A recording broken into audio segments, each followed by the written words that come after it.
Sal, Cape Verde, a beautiful island off the coast of West Africa. It's basically what would happen if the Sahara Desert went on a diet, got a makeover with some pastel-coloured buildings, and then decided to take a dip in the Atlantic. Picture endless sunshine, beaches so blindingly white they'll make your winter skin feel personally attacked, and a wind that is basically a free exfoliating treatment. Okay, so in my last video, I might have been a tad dramatic about my island tour, but hey, sometimes travel days are like that. Let's just say my tour guide's enthusiasm was lacking. But I'd be doing you a massive disservice if I let a slightly less than thrilling experience colour your perception of this stunning island. Because Sal is beautiful, and I refuse to leave without showing you why you should book your flight here ASAP. So grab your sunglasses, because here are the best 5 places to visit in Sal.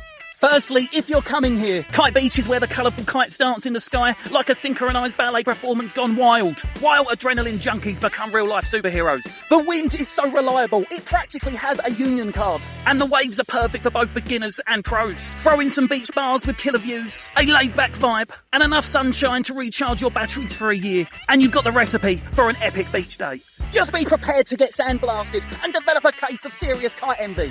Next up is Monte Leo, or Lion Mountain. It isn't exactly Simba's Pride Rock, but it's still pretty darn impressive. This dormant volcano got its name because, well, it kinda looks like a lion napping. Yeah, you'll have to use your imagination on that one. Squint a little, and maybe have a glass of grog first. I've been told it's not exactly a challenging climb. And from the top you'll get the breathtaking views of the island, the sparkling ocean, and maybe even spot some of the brave kite surfers looking like tiny colourful ants on Kite Beach. It's the perfect spot for a sunset selfie, a picnic with a view, or just a moment of zen contemplating the raw beauty of this place. Third, we have Espargos. Espargos, the capital of Sal. It's like the island's slightly chaotic, but utterly charming heart. Imagine someone decided to redecorate the Sahara, but with a giant box of crayons. And there you have the colourful buildings, a vibrant mix of hues that make you question if you accidentally wandered into Balamori. And the street art, it's not just graffiti, it's the town's way of saying, hey, look what we can do. From whimsical portraits to bold abstract designs. It's an open-air art gallery that's way more fun than any museum. Espargos isn't pristine and polished, it's real, it's vibrant, and it's got a personality as big as the African sun. My second favourite place to visit is Sharks Bay. It's exactly what it sounds like, a bay full of sharks. But don't worry, they're mostly lemon shark variety. So less jaws and more slightly less scary than a great white shark. This isn't your average beach. Instead of building sandcastles, you'll be waddling into the shallows to get up close and personal with these fascinating creatures. It's a bit of a surreal experience, but will make memories to last a lifetime. Just don't fall in like this person did. And lastly, my favourite place to visit, Pedra Lume. The salt pan on the top of a volcano. It's like stepping onto another planet. Or at least a really salty version of one. This ancient volcanic crater is now a giant salt pan, and you will feel like you've wandered onto the set of a sci-fi movie.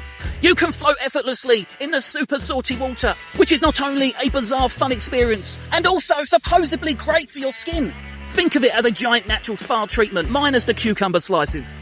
Just be prepared to emerge from the brine looking like a human salt crystal, and remember to bring some change to use the shower afterwards, unless you want to spend the rest of the day feeling like a walking, talking salt shaker. So as I mentioned in my last video, my tour guide's enthusiasm could best be described as on vacation.